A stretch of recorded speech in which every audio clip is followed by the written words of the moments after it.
Hello there, I'm Bilchen Cooper. In this class, I'll read to all of you. Chapter 1 of Dracula. Ass. Ah. Dracula. Bram Stoker.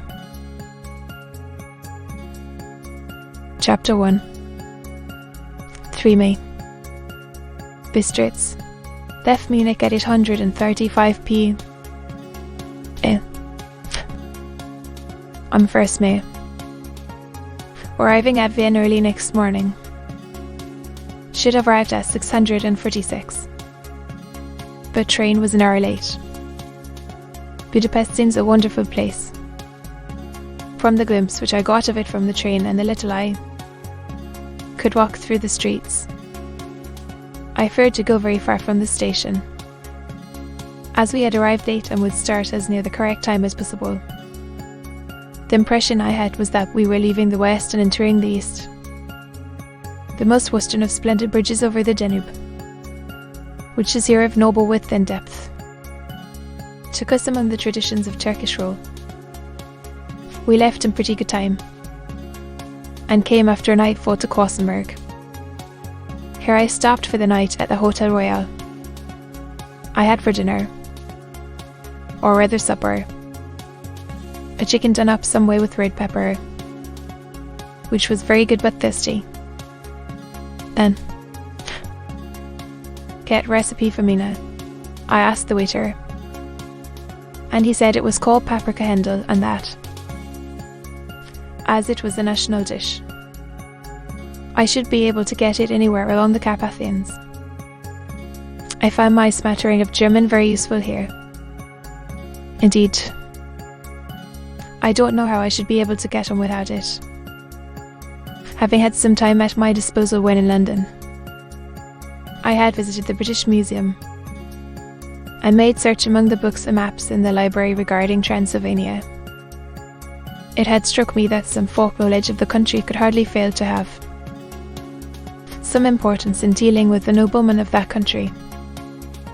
I find that the district hinges in the extreme east of the country, just on the borders of 3 states, Transylvania, Moldavia and Bukovina, in the midst of the Carpathian Mountains, one of the wildest and least known portions of Europe. I was not able to light on any map or work giving the exact locality of the Castle Dracula, as there are no maps of this country as yet to compare with our own Ordnance Survey maps. But I found that Bistritz, the post town named by Count Dracula, is a fairly well-known place. I shall enter some of my notes, as they may refresh my memory when I took over my travels with Mina. In the population of Transylvania there are 4 distinct nationalities. Saxons in the south, and mixed with them the Wallachs, who are the descendants of the Dacians, Magyars in the west, and Sicilies in the east and north. I am going among the latter, who came to be descended from Attila and the Huns.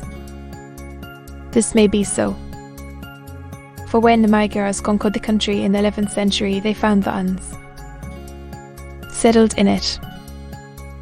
I read that every known superstition in the world is gathered into the horseshoe of the Carpathians, as if it were the centre of some sort of imaginative whirlpool.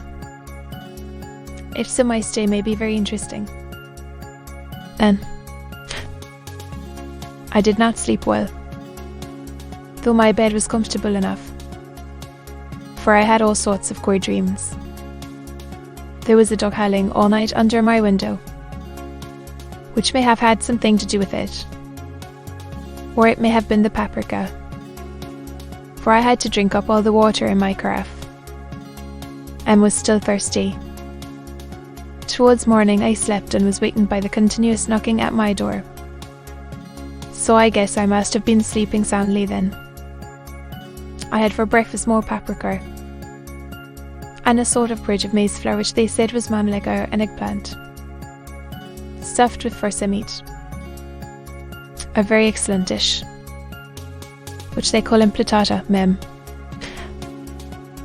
Get recipe for this also. I had to hurry breakfast, for the train started a little before 8. Or rather, it ought to have done so. For after rushing to the station at 7:30, I had to sit in the carriage for more than an hour before we began to move.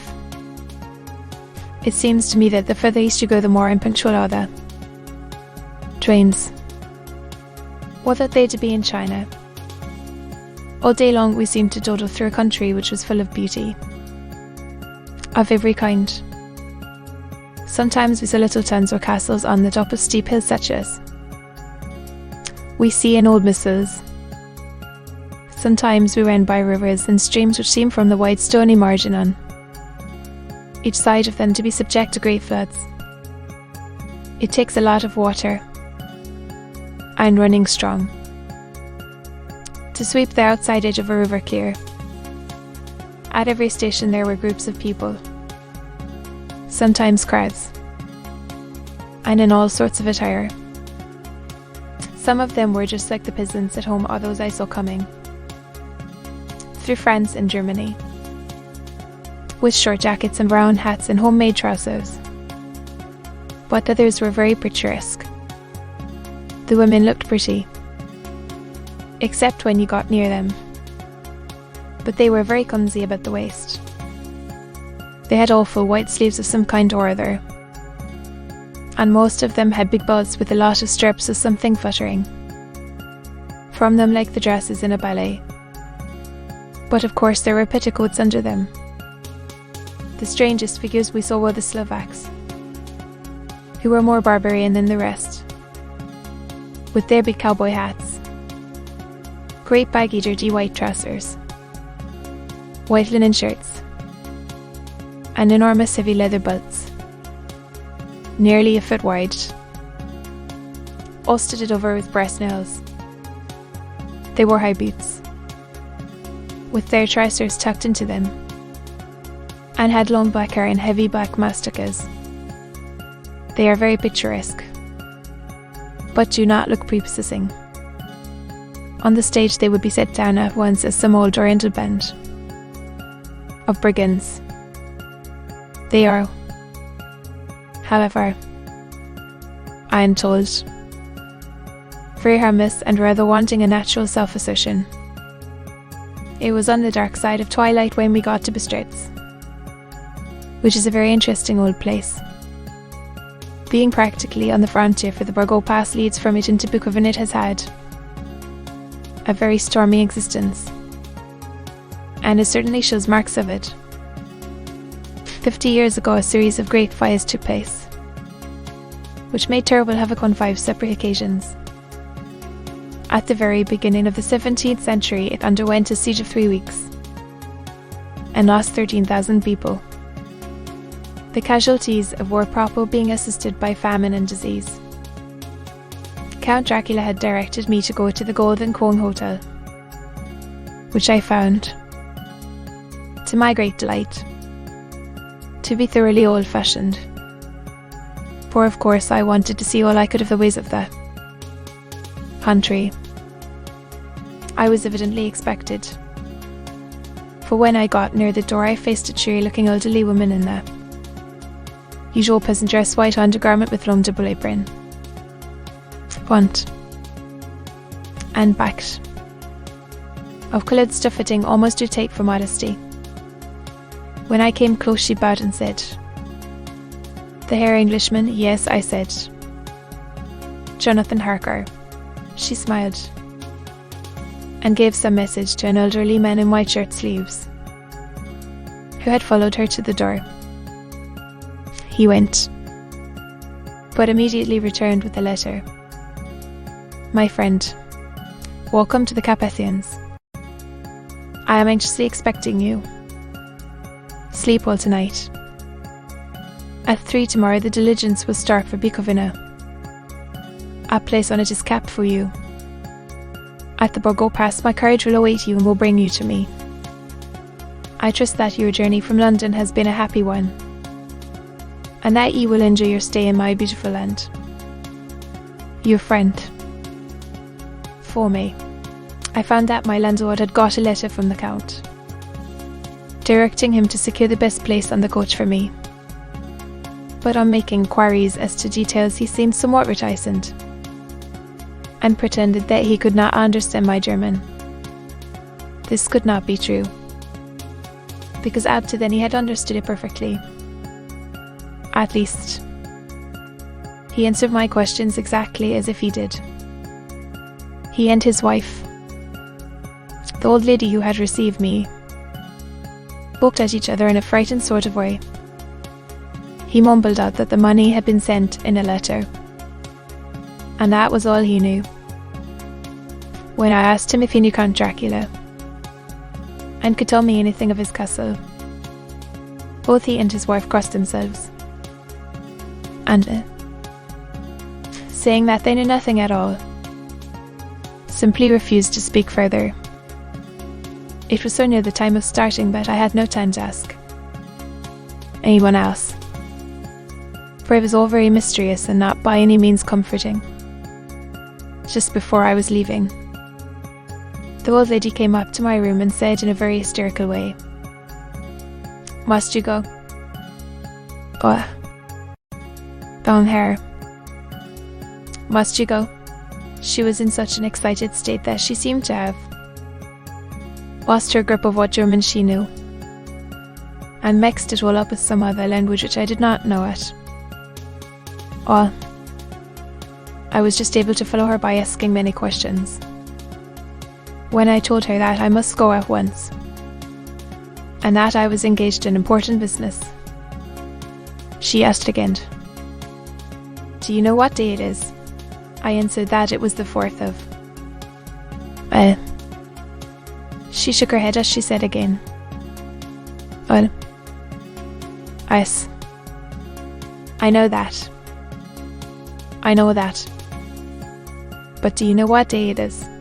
On my saying that I did not understand, she went on, "It is the eve of George's Day. Do you not know that tonight, when the clock strikes midnight, all the evil things in the world will have full sway? Do you know where you are going, and what you are going to?"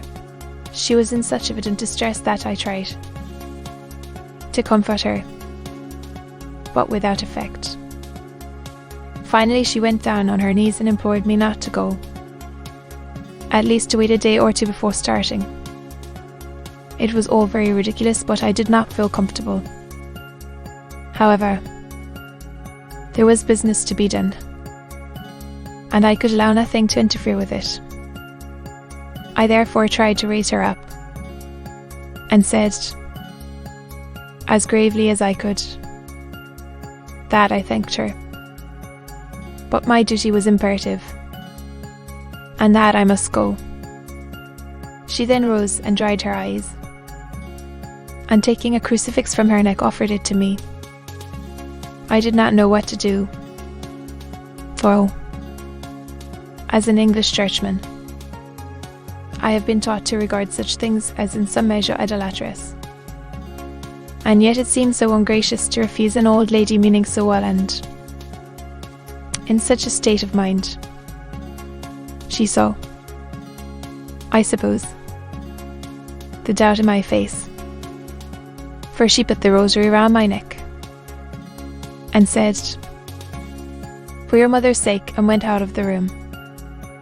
I am writing up this part of the diary whilst I am waiting for the coach, which is, of course, late, and the crucifix is still round my neck.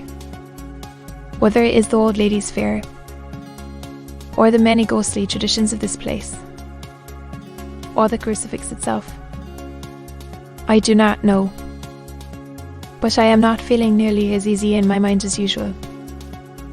If this book should ever reach Mina before I do, let it bring my goodbye. Here comes the coach. 5 May. The castle. The grey of the morning has passed, and the sun is high over the distant horizon, which seems jagged, whether with trees or hills I know not, for it is so far off that big things and little are mixed. I am not sleepy, and as I am not to be cold till I awake, naturally I write till sleep comes. There are many odd things to put down, and lest who reads them may fancy that I dined too well before I left Bistritz. Let me put down my dinner exactly.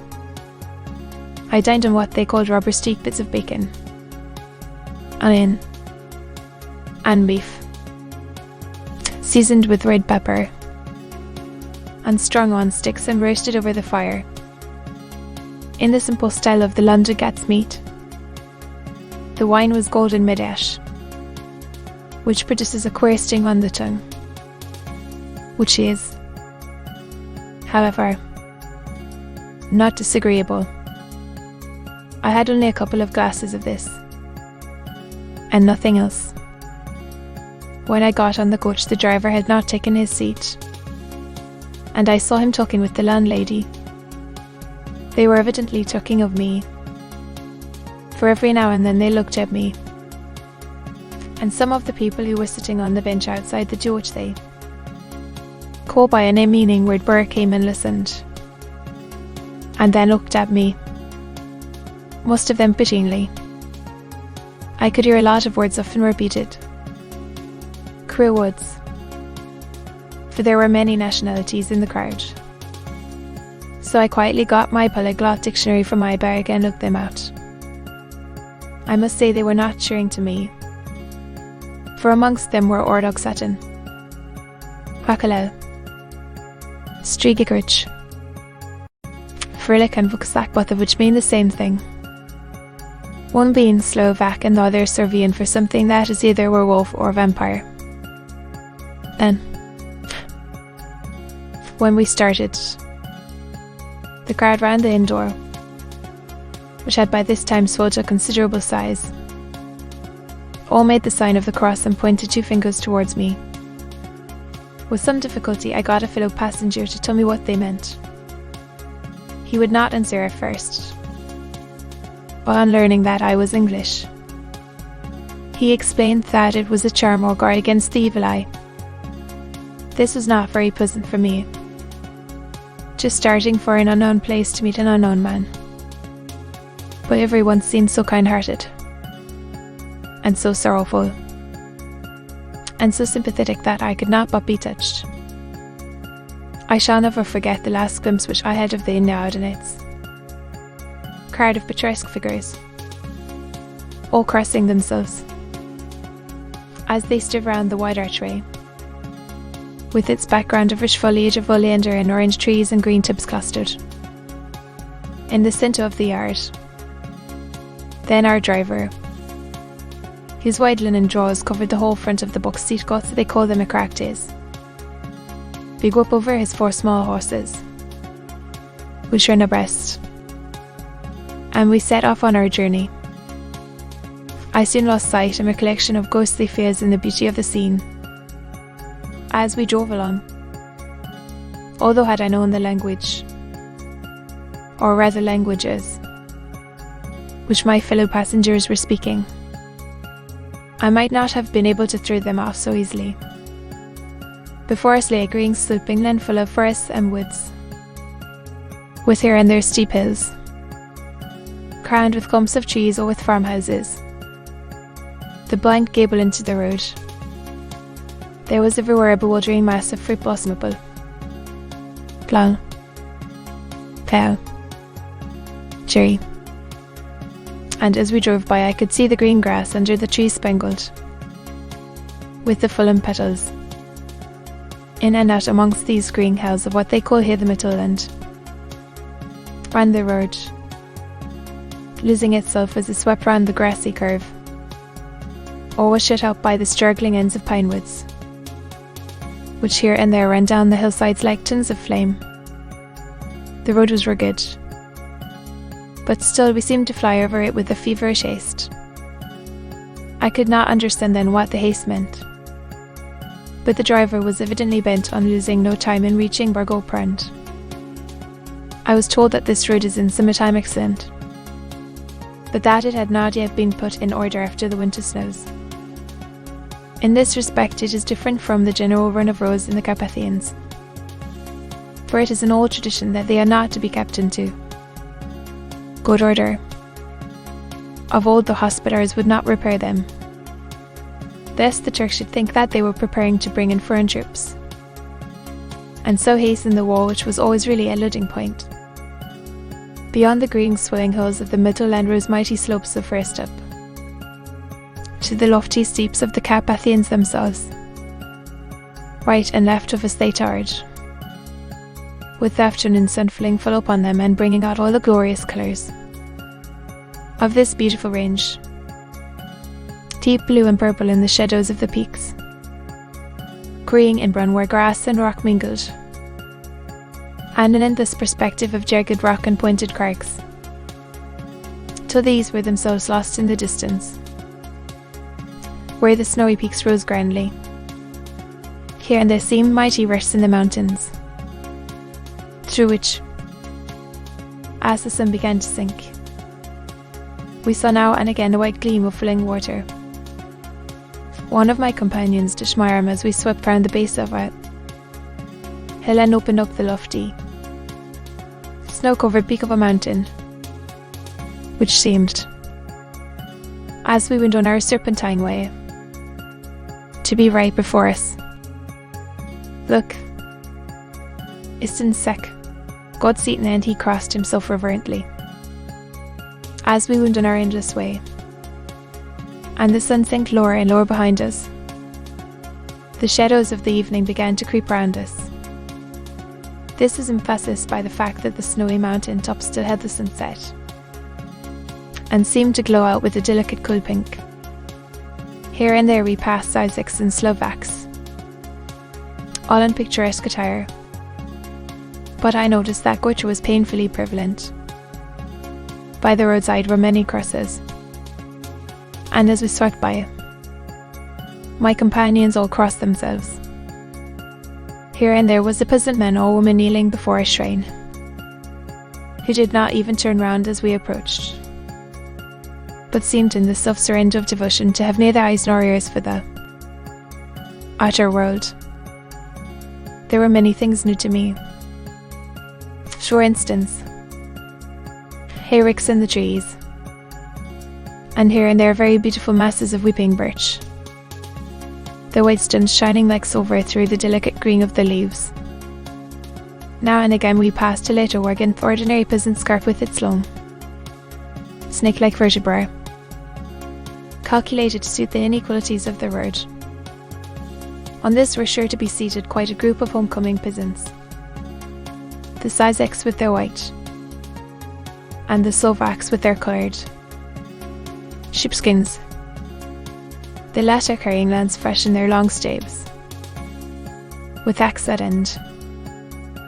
As the evening fell, it began to get very cold, and the growing twilight seemed to merge into one dark mist into the gloom of the trees, oak, beech, and pine, though in the valleys which ran deep between the spurs of the hills.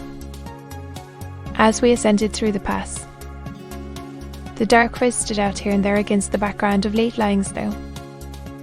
Sometimes, as the road was cut through the pine woods that seemed in the darkness to be closing down upon us, great masses of dryness, which here and there bestrode the trees, produced a peculiarly weird and solemn effect, which carried on the thoughts and grim fancies engendered earlier in the evening, when the filling sunset threw into strange relief the ghost-like clouds which amongst the Carpathians seemed to wind ceaselessly through the valleys.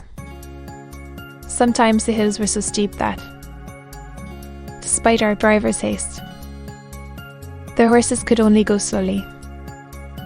I wished to get down and walk up them, as we do at home, but the driver would not hear of it. No, he said, you must not walk here. The dogs are too fierce. And then he added, with what he evidently meant for grim pleasant refer, he looked round to catch their proving. Smile of the rest, and you may have enough of such matters before you go there. Leap. The only stop he would make was a moment's pause to light his lamps. When it grew dark, there seemed to be some excitement amongst the passengers, and they kept speaking to him, one after the other, as though urging him to further speed. He lashed the horses unmercifully with his long whip, and with wild cries of encouragement urged them on to further exertions. Then through the darkness I could see a sort of patch of grey light ahead, as though there were a cleft in the hills. The excitement of the passengers grew greater. The crazy coach rocked on its great leather springs, and swayed like a boat tossed on a stormy sea. I had to hold on. The road grew more level, and we appeared to fly along. Then the mountains seemed to come nearer to us on each side and to frown down upon us. We were entering on the Bargo Pass. One by one, several of the passengers offered me gifts, which they pressed upon me with an earnestness which would take no denial. These were certainly of an odd and varied kind, but each was given in simple good faith, with a kindly word, and a blessing, and that strange mixture of fear-meaning movements which I had seen outside the hotel at Bistress sign of the cross and the guard against the evil eye. And as we flew on, the driver leaned forward, and on each side the passengers, kerning over the edge of the coach, peered eagerly into the darkness. It was evident that something very exciting was either happening or expected, but though I asked each passenger, no one would give me the slightest explanation. This state of excitement kept on for some little time, and at last we saw before us the pass opening out on the eastern side. There were dark, rolling clouds overhead, and in there the heavy, oppressive sense of thunder. It seemed as though the mountain range had separated two atmospheres, and that now we had got into the thunderous one. I was now myself looking out for the conveyance which was to take me to the Count. Each moment I expected to see the glare of lamps through the blackness, but all was dark. The only light was the flickering rays of our own lamps, in which the steam from our hard-driven horses rose in a white cloud. We could see now the Senti road lying white before us, but there was on it no sign of a vehicle. The passengers drew back with a sigh of gladness, which seemed to mock my own disappointment.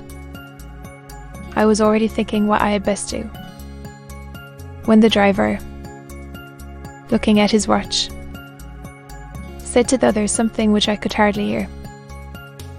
It was spoken so quietly and in so low a tone.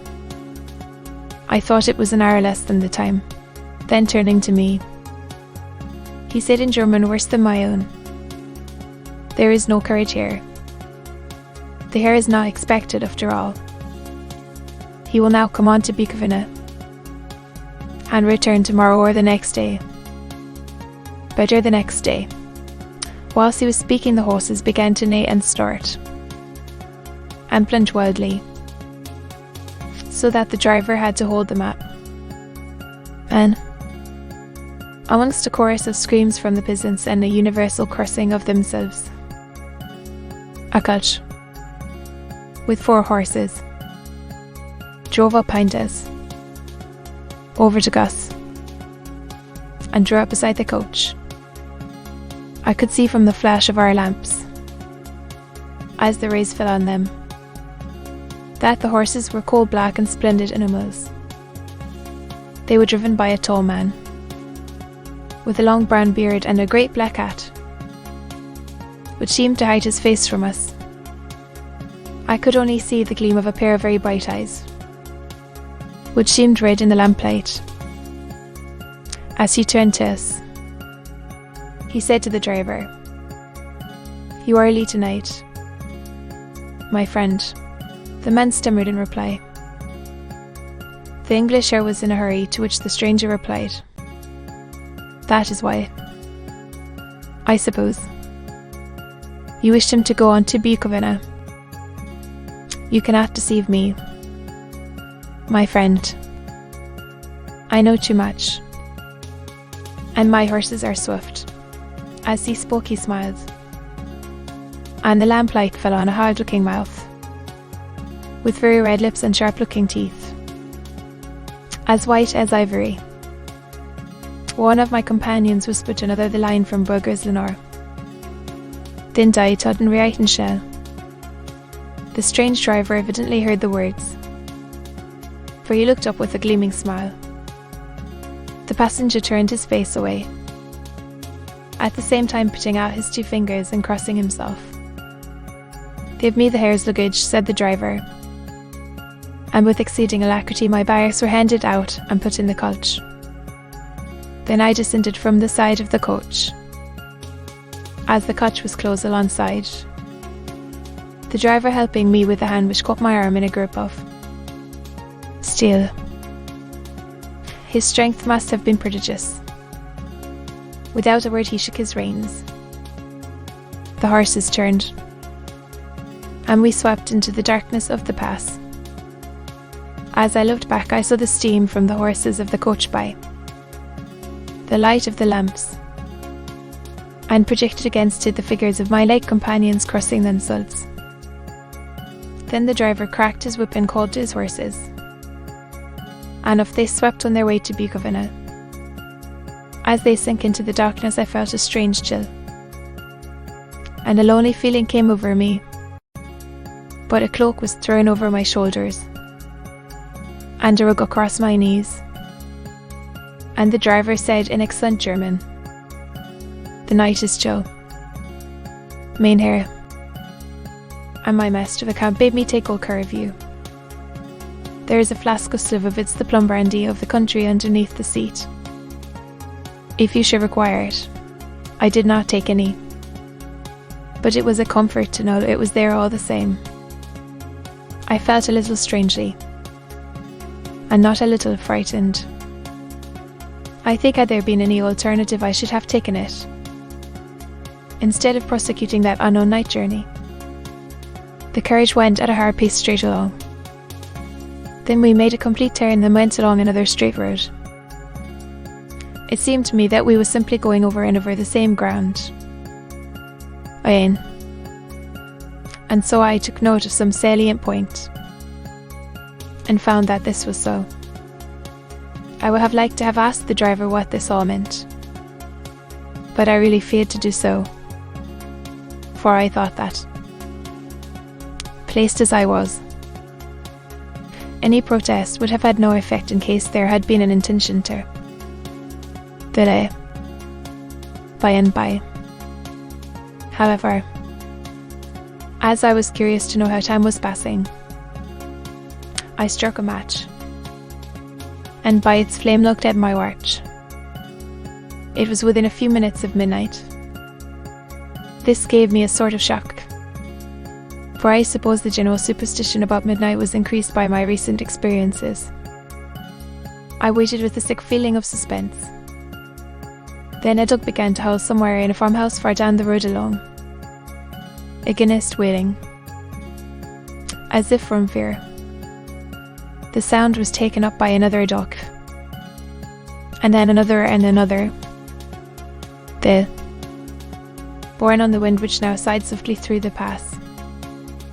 A wild howling began, which seemed to come from all over the country, as far as the imagination could grasp it through the gloom of the night. At the first howl the horses began to strain and rear, but the driver spoke to them soothingly, and they quieted down, but shivered and sweated as though after a runaway from sudden fright. And, far off in the distance, from the mountains on each side of us began a louder and a sharper howling that of wolves, which affected both the horses and myself in the same way, for I was minded to jump from the coach and run. whilst they reared again and plunged madly, so that the driver had to use all his great strength to keep them from bolting. In a few minutes, however, my ears got accustomed to the sound, and the horses so far became quiet that the driver was able to descend and to stand before them. He petted and soothed them, and whispered something in their ears, as I have heard of horse tamers doing, and with extraordinary effect, for under his caresses they became quite manageable again, though they still trembled.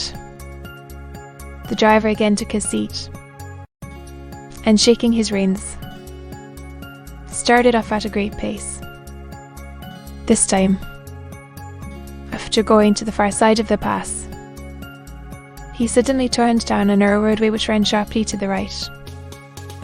Soon we were hemmed in with trees, which in places arched right over the roadway till we passed us through a tunnel. And again great frowning rocks guarded us boldly on either side. Though we were in shelter, we could hear the rising wind, for it moaned and whistled through the rocks, and the branches of the trees crashed together as we swept along. It grew colder and colder still, and fine, powdery snow began to fall, so that soon we and all around us were covered with a white blanket. The keen wind still carried the howling of the dogs, though this grew fainter as we went on our way. The baying of the wolves sounded nearer and nearer, as though they were closing round on us from every side. I grew dreadfully afraid, and the horses shared my fear. The driver, however, was not in the least disturbed. He kept turning his head to left and right, but I could not see anything through the darkness. Suddenly, away on our left, I saw a faint flickering blue flame. The driver saw it at the same moment. He at once checked the horses, and jumping to the ground, disappeared into the darkness. I did not know what to do, the less as the howling of the wolves grew closer. But while I wondered, the driver suddenly appeared again, and without a word took his seat, and we resumed our journey. I think I must have fallen asleep and kept dreaming of the incident, for it seemed to be repeated endlessly. And now looking back, it is like a sort of awful nightmare. Once the flame appeared so near the road that even in the darkness around us I could watch the driver's motions. He went rapidly to where the blue flame, or it must have been very faint, for it did not seem to illumine the place around it, until in gathering a few stones, formed them into some device. Once there appeared a strange optical effect. When he stood between me and the flame, he did not obstruct it, for I could see its ghostly flicker all the same. This startled me, but as the effect was only momentary, I took it that my eyes deceived me, straining through the darkness. Then for a time there were no blue flames, and we sped onwards through the gloom, with the howling of the wolves around us, as though they were following in a moving circle. At last there came a time when the driver went further afield than he had. It gone, and during his absence, the horses began to tremble worse than ever and to snort and scream with fright. I could not see any cause for it, for the howling of the wolves had ceased altogether. But just then the moon, sailing through the black clouds, appeared behind the jagged crest of a beetling, pine-clad rock, and by its light I saw around us a ring of wolves, with white teeth and lolling red tongues, with long, sinewy limbs and shaggy hair. They were 100 times more terrible in the grim silence which held them then, even when they howled. For myself, I felt a sort of paralysis of fear, It is only when a man feels himself face to face with such horrors that he can understand their true import. All at once the wolves began to howl as though the moonlight had had some peculiar effect on them. The horses jumped about and reared, and looked helplessly round with eyes that rolled in a way painful to see. But the living ring of terror encompassed them on every side, and they had perforce to remain within it. I called to the coachman to come, for it seemed to me that our only chance was to try to break out through the ring and to aid his approach. I shouted and beat the side of the coach, hoping by the noise to scare the wolves from that side, so as to give him a chance of reaching the trap. How he came there, I know not, but I heard his voice raised in a tone of imperious command, and looking towards the sound, saw him stand in the roadway. As he swept his long arms, as though brushing aside some impalpable obstacle, the wolves fell back and back further still. Just then a heavy cloud passed across the face of the moon, so that we were again in darkness. When I could see again, the driver was climbing into the coach, and the wolves had disappeared. This was all so strange and uncanny that a dreadful fear came upon me, and I was afraid to speak or move. The time seemed interminable as we swept on our way, now in almost complete darkness, for the whirling clouds obscured the moon. We kept on ascending, with occasional periods of quick descent, but in the main always ascending. Suddenly, I became conscious of the fact that the driver was in the act of pulling up the horses in the courtyard of a vast ruined castle, from whose tall black windows came no ray of light, and whose broken battlements showed a jagged line against the moonlit sky. To be continued.